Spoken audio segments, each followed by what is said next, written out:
ओम शांति।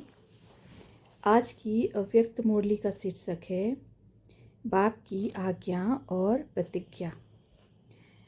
बाप दादा आज्ञा भी करते हैं और प्रतिज्ञा भी करते हैं। ऐसे कौन से महावाक्य हैं जिसमें आज्ञा भी आ जाए और प्रतिज्ञा भी आ जाए? ऐसे महावाक्य याद आते हैं जिनमें आज्ञा और प्रतिज्ञा दोनों आ जाए। ऐसे बहुत महावाक्य हैं, लंबी लिस्ट है इनकी, लेकिन टेम्पटेशन के महावाक्य हैं कि एक कदम आप उठाओ तो 1000 कदम बाप दादा आगे आएंगे, ना कि 10 कदम। इन महावाक्यों में आज्ञा भी है कि एक कदम आगे बढ़ाओ और फिर प्रतिज्ञा भी है कि 1000 कदम बाप दादा भी आगे बढ़ेंगे। ऐसे उमंग उत्साह दिलाने वाले महावाक्य सदैव स्मृति में रहने चाहिए। आज्ञा को पालन करने से बाप की जो प्रतिज्ञा है उससे सहज रीति अपने को आगे बढ़ा सकेंगे, क्योंकि फिर प्रतिज्ञा मदद का रूप बन जाती है। एक अपनी हिम्मत, दूसरी मदद, जब दोनों मिल जाते हैं तो सहज हो जाता है। इसलिए ऐसे ऐसे महावाक्य सदैव स्मृति में रहने चाहिए। स्मृति ही समर्थी लाती है। जैसे राजपूत होते हैं, वह जब युद्ध के मैदान में जाते हैं तो भल कैसा भी कमज़ोर हो, उनको अपने कुल की स्मृति दिलाते हैं। राजपूत ऐसे ऐसे होते हैं, ऐसे होकर गए हैं, ऐसे ऐसे करके गए हैं, ऐसे कुल के तुम हो, यह स्मृति दिलाने से उन्हों में समर्थी आती है। सिर्फ कुल की महिमा सुनते सुनते स्वयं भी ऐसे महान बन जाते हैं। इस रीति आप सूर्यवंशी हो। वो सूर्यवंशी राज्य करने वाले क्या थे, कैसे राज्य किया और किस शक्ति के आधार पर से ऐसा राज्य किया, वह स्मृति और साथ साथ अब संगम युग के ईश्वरीय कुल की स्मृति। अगर यह दोनों ही स्मृति बुद्धि में आ जाती है तो फिर समर्थी आ जाती है, जिस समर्थी से फिर माया का सामना करना सरल हो जाता है। सिर्फ स्मृति के आधार से तो हर कार्य में सफलता प्राप्त करने के लिए क्या साधन हुआ? स्मृति से अपने में पहले समर्थी को लाओ, फिर कार्य करो, तो भल कैसा भी कमजोर होगा, लेकिन स्मृति के आधार से उस समय के लिए समर्थी आ जाएगी। भले पहले वह अपने को उस कार्य के योग्य न समझते होंगे, लेकिन स्मृति से वह अपने को योग्य देखकर आगे के लिए उमंग उत्साह में आएंगे। तो सर्व कार्य करने के पहले यह स्मृति रखो, ईश्वरीय कुल और भविष्य की दोनों ही स्मृति आने से कभी भी निर्बलता आ नहीं सकेगी। निर्बलता नहीं तो असफलता भी नहीं। असफलता का कारण ही है निर्बलता। जब स्मृति से समर्थी को लाएंगे तो निर्बलता अर्थात कमजोरी समाप्त, असफलता हो नहीं सकती। तो सदा सफलता मूर्त बनने के लिए अपनी स्मृति को शक्तिशाली बनाओ, फिर स्वयं ही वह स्वरूप बन जाएंगे। जैसी जैसी स्मृति रहेगी वैसा स्वरूप अपने को महसूस करेंगे। स्मृति होगी कि मैं शक्ति हूँ तो शक्ति स्वरूप बन करके सामना कर सकेंगे। अगर स्मृति में ही यह रखते हो मैं तो पुरुषार्थी हूँ, कोशिश कर देखती हूँ, तो स्वरूप भी कमजोर बन जाता है। तो स्मृति को शक्तिशाली बनाने से स्वरूप भी शक्ति का बन जाएगा। तो यह सफलता का तरीका है। फिर यह बोल नहीं सकेंगे कि चाहते हुए भी क्यों नहीं होता। चाहना के साथ समर्थी भी चाहिए, और समर्थी आएगी स्मृति से। अगर स्मृति कमजोर है तो फिर जो संकल्प करते हो वह सिद्ध नहीं हो पाता है, जो कर्म करते हो वह भी सफल नहीं हो पाते हैं। तो स्मृति रखना मुश्किल है, वह सहज है। जो सहज बात होती है वह निरंतर भी रह सकती है। स्मृति भले निरंतर रहती भी है, लेकिन एक होती है साधारण स्मृति, दूसरी होती है पावरफुल स्मृति। साधारण रूप में तो स्मृति रहती है, लेकिन पावरफुल स्मृति रहनी चाहिए।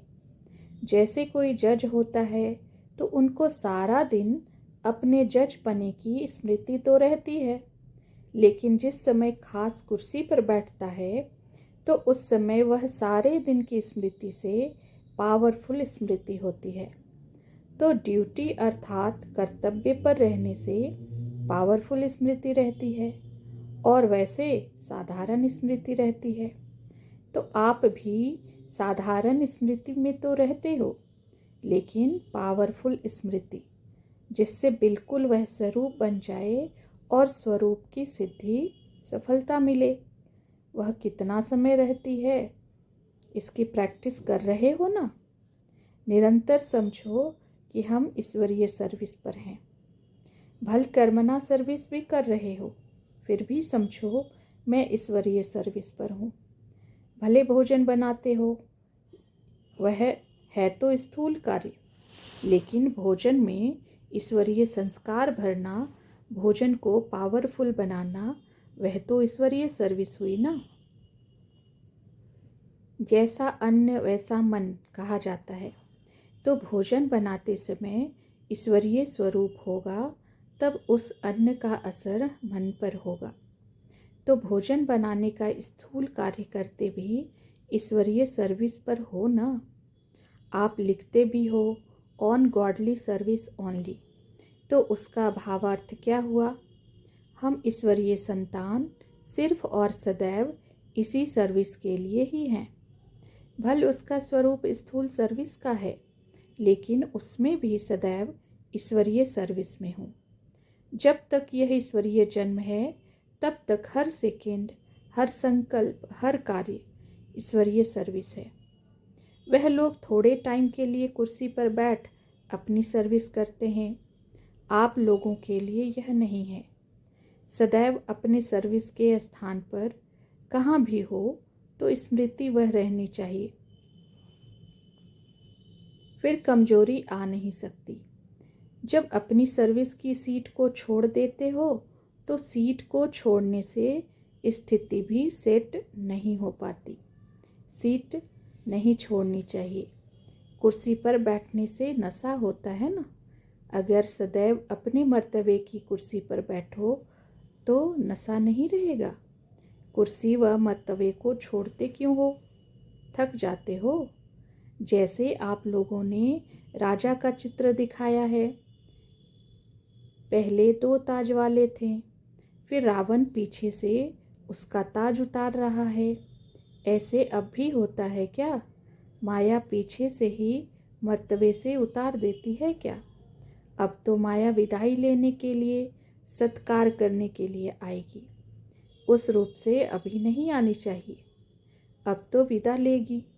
जैसे आप लोग ड्रामा दिखाते हो, कलयुग विदाई लेकर जा रहा है, तो वह प्रैक्टिकल में आप सभी के पास माया विदाई लेने आती, ना कि वार करने के लिए। अभी माया के वार से तो सभी निकल चुके हैं ना। अगर अभी भी माया का वार होता रहेगा तो फिर अपना अतीन्द्रिय सुख का अनुभव कब करेंगे? वह तो अभी करना है ना। राज्य भाग्य का तो भविष्य में अनुभव करेंगे, लेकिन अतीन्द्रिय सुख का अनुभव तो अभी करना है ना। माया के वार होने से यह अनुभव नहीं कर पाते। बाप के बच्चे बनकर वर्तमान अतीन्द्रिय सुख का पूरा अनुभव प्राप्त न किया तो क्या किया? बच्चा अर्थात वर्षे का अधिकारी। तो सदैव यह सोचो कि संगम युग का श्रेष्ठ वर्षा अतीन्द्रिय सुख सदाकाल प्राप्त रहा।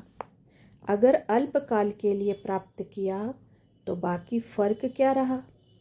सदाकाल की प्राप्ति के लिए ही तो बाप के बच्चे बने, फिर भी अल्पकाल का अनुभव क्यों? अटूट अटल अनुभव होना चाहिए, तभी अटल अखंड स्वराज्य प्राप्त करेंगे। तो अटूट रहता है वह बीच बीच में टूटता है। टूटी हुई चीज़ फिर जुड़ी हुई हो और कोई बिल्कुल अटूट चीज़ है, तो दोनों में से अच्छा क्या लगेगा? अटूट चीज़ अच्छी लगेगी ना। तो यह अतीन्द्रिय सुख भी अटूट होना चाहिए।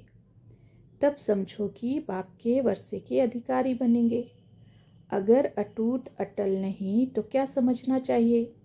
वर्षे के अधिकारी नहीं बने, लेकिन थोड़ा बहुत दान पुण्य की रीति से प्राप्त कर लिया है, जो कभी कभी प्राप्त हो जाता है।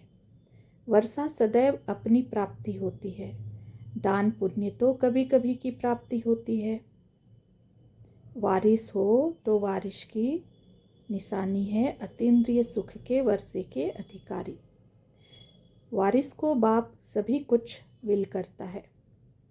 जो वारिस नहीं होंगे उनको थोड़ा बहुत देकर खुश करेंगे। बाप तो पूरा विल कर रहे हैं।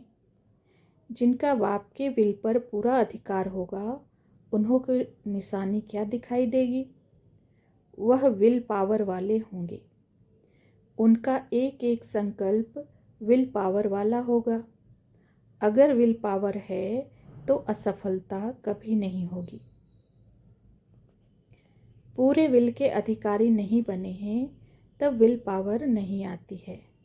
बाप की प्रॉपर्टी व प्रॉस्पेरिटी को अपना प्रॉपर्टी बनाना, इससे बहुत विशाल बुद्धि चाहिए। बाप की प्रॉपर्टी को अपनी प्रॉपर्टी कैसे बनाएंगे? जितना अपना बनाते जाएंगे उतना ही नशा और खुशी होगी। तो बाप की प्रॉपर्टी को अपनी प्रॉपर्टी बनाने का साधन कौन सा है?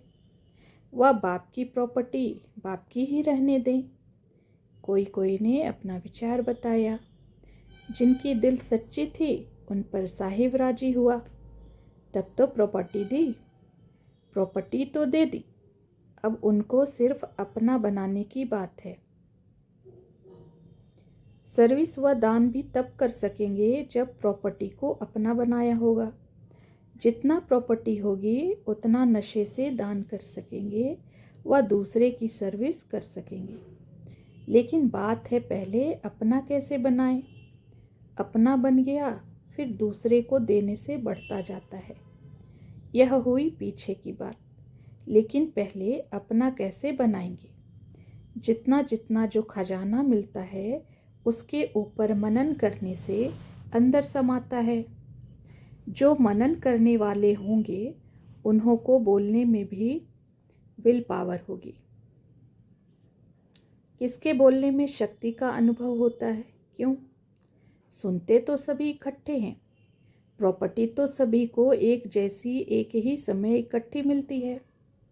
जो मनन करके उस दी हुई प्रॉपर्टी को अपना बनाते हैं उसको क्या होता है? कहावत है ना, अपनी घोट तो नशा चढ़े। अभी सिर्फ रिपीट करने का अभ्यास है, मनन करने का अभ्यास कम है। जितना जितना मनन करेंगे अर्थात प्रॉपर्टी को अपना बनाएंगे तो नशा होगा। उस नशे से किसको भी सुनाएंगे तो उनको भी नशा रहेगा, नहीं तो नशा नहीं चढ़ता है। सिर्फ भक्त बन महिमा कर लेते हैं, नशा नहीं चढ़ता है।